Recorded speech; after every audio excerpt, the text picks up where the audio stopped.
Mapenzi. Zamani watu walipenda kwa moyo, leo tunapenda kwa notification.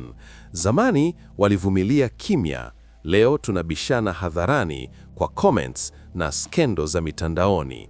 Wao walijua upendo ni kuvumilia, sisi tunadhani ni kufurahishwa kila siku. Wao walijua upendo ni kutengeneza, sisi tumefanya kuwa mchezo wa kubadilisha.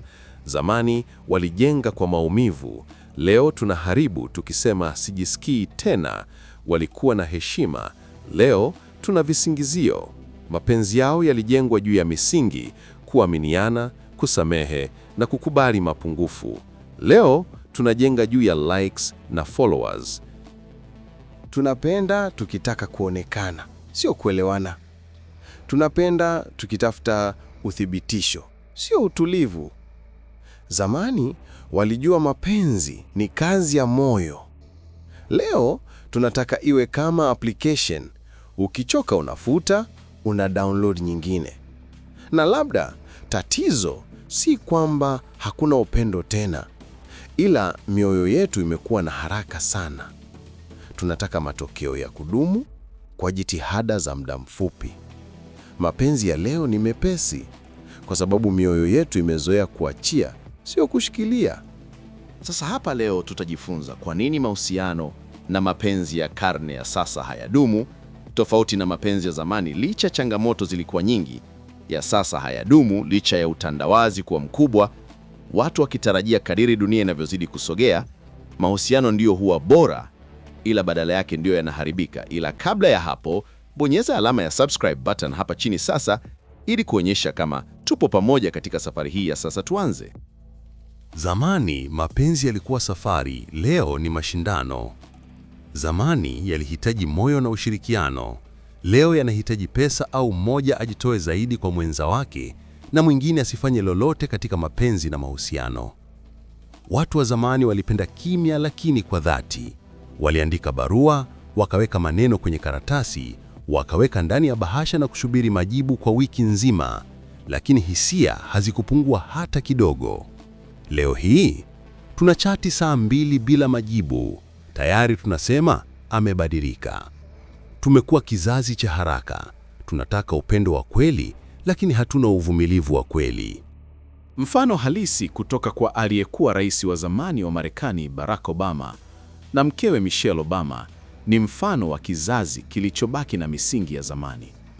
Walikutana mwaka 1989 wakati Michelle alikuwa bosi wake katika kampuni ya sheria. Walijenga urafiki, wakaishi maisha ya kawaida na walichumbiana baada ya miaka 2 ya kujua kila upande wa maisha yao. Leo bado wako pamoja, zaidi ya miaka 30 ya ndoa. Wamevumilia si kwa sababu hawakuwa na changamoto, bali kwa sababu walijua mapenzi si hisia pekee, bali maamuzi ya kila siku. Lakini angalia upande wa pili. Kanye West na Kim Kardashian. Mahusiano yao yalijaa kelele, umaarufu, mitandao na macho ya dunia. Walipendana sana, walipendwa na ulimwengu, lakini pressure ya umaarufu, kamera kila kona na mitandao ilifanya uhusiano wao kuwa reality show, si safari ya mapenzi. Baada ya miaka michache wakatengana. Upendo ulikuwepo, lakini mazingira ya kisasa hayakuruhusu kustawi. Zamani watu walivumilia misimu, leo tunakimbia mvua ndogo. Zamani walijua maisha hayakuwa rahisi, lakini waliamini katika kubaki. Sio kwa sababu walikuwa wakamilifu, bali kwa sababu walijua upendo unahitaji kazi, si bahati. Wazazi wetu walikaa pamoja hata walipopitia matatizo ya kifamilia, wakashirikiana kwenye tabu, wakajenga nyumba ndogo lakini yenye furaha. Leo sisi tunaacha uhusiano mzima kwa sababu ya kitu kidogo, kwa sababu tumekosa subira, tumezoea urahisi. Zamani walijua kupenda ni kujitoa, leo tunapenda tukihofia kuumizwa. Zamani walijua kuvumilia ni nguvu, leo tunadhani ni upumbavu. Ndio maana mapenzi ya sasa ni kama moshi, yanatoweka kabla hayajapata moto. Zamani maisha yalikuwa na utaratibu. Watu waliishi ndani ya jamii yenye maadili na misingi ya pamoja. Kizazi cha sasa kimelelewa kwenye wazo la follow your dreams, lakini si build together, ambapo hiyo inaenda kuleta changamoto kubwa katika mahusiano ya sasa hivi.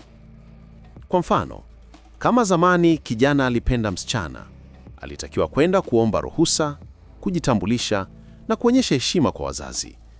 Hilo lilimjenga awe na uwajibikaji na nia ya kweli.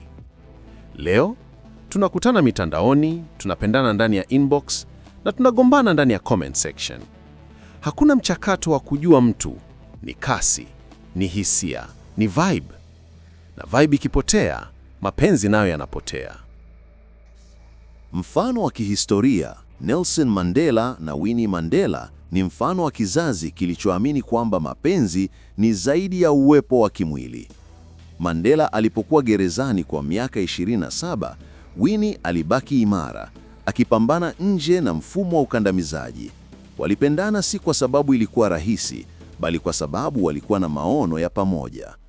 Hata hivyo, baada ya uhuru, maisha yalibadilika. Winnie akawa mwanamke mwenye nguvu kijamii na kisiasa, wakati Mandela akawa rais. Jukumu kubwa lilohitaji nidhamu na umbali. Tofauti za maisha mapya zilileta changamoto na hatimaye wakaachana.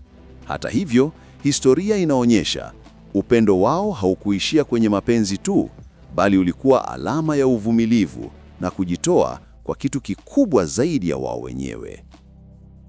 Mfano wa kisasa, Will Smith na Jada Pinkett Smith wameishi pamoja zaidi ya miaka 25, lakini hadithi yao imejaa changamoto za kisasa: umaarufu, presha ya mitandao na tafsiri ya uhuru wa kimapenzi.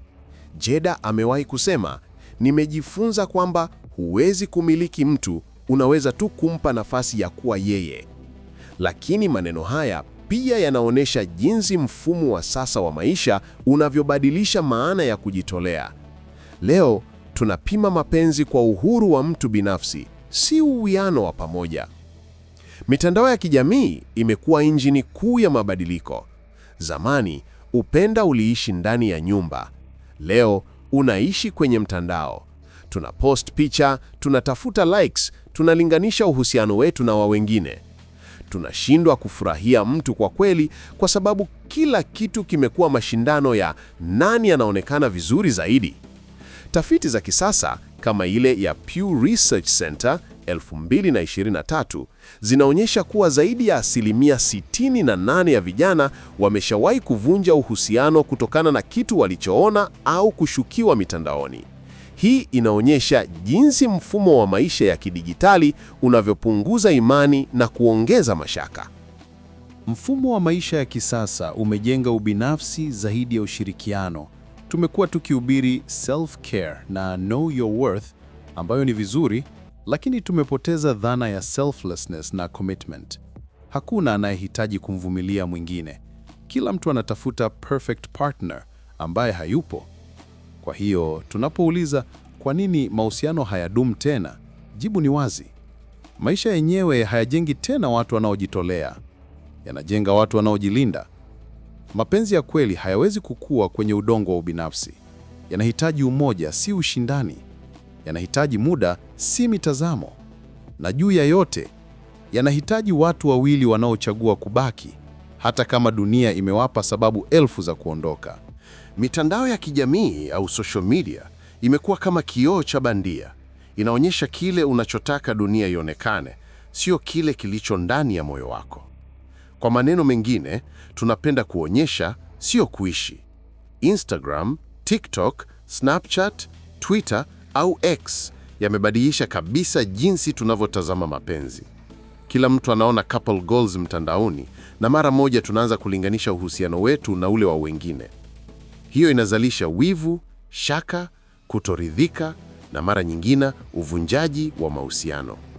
Mitandao pia inafanya kila jambo liwe la public. Changamoto ndogo, ugomvi au hisia za kawaida zinaweza kuonekana kama scandal. Hii inapunguza faragha, inazidisha pressure na kuondoa nafasi ya kushughulikia matatizo kwa upendo na uvumilivu.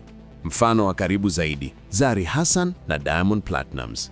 Wengi walifuatilia mahusiano yao kupitia mitandao. Kila picha, kila video, kila comment, kila story ilikuwa kama kipimo cha uhusiano wao. Wavuvu na mashaka yaliongezeka kila mtu alipokuwa na maoni. Marafiki wa karibu au mashabiki walihusiana na mapenzi yao, mara nyingine kuingilia kati. Hii ilisababisha presha ya kudumu kwenye uhusiano na kusababisha ugumu wa faragha. Wakati mwingine, kile kinachoonekana on point mtandaoni hakika hakikuwa kikiishi kwa moyo wa ndani. Mitandao imefanya wengi kutamani mapenzi yanayoonekana badala ya mapenzi yanayohisiwa. Tunapenda likes, tunathamini comments, tunapima mapenzi kwa masharti ya mtu. Leo watu wanapendana ili kuonekana, si kwa sababu ya hisia za kweli. Watu wanapiga picha, kufanya video, kutengeneza content, wakishaonyesha upendo kwa umma, lakini kwa ndani uhusiano unavurugika.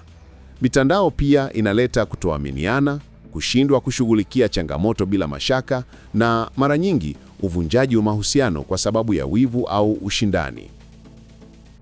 Mapenzi ya kweli hayahitaji kamera au likes.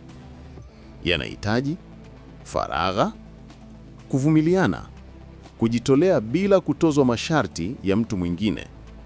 Mitandao si mbaya kwa wenye uwajibikaji, lakini kwa kizazi cha sasa kinachotafuta results haraka, yamefanya mahusiano kuwa hatari zaidi na mara nyingi yanashindwa kudumu.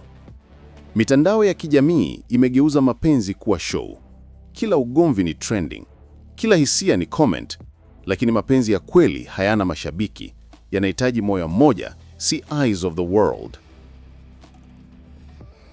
Siku hizi watu wanapenda kwa kasi zaidi kuliko wanavyopanga maisha yao. Hii ni dhahiri hasa kwa kizazi cha digital.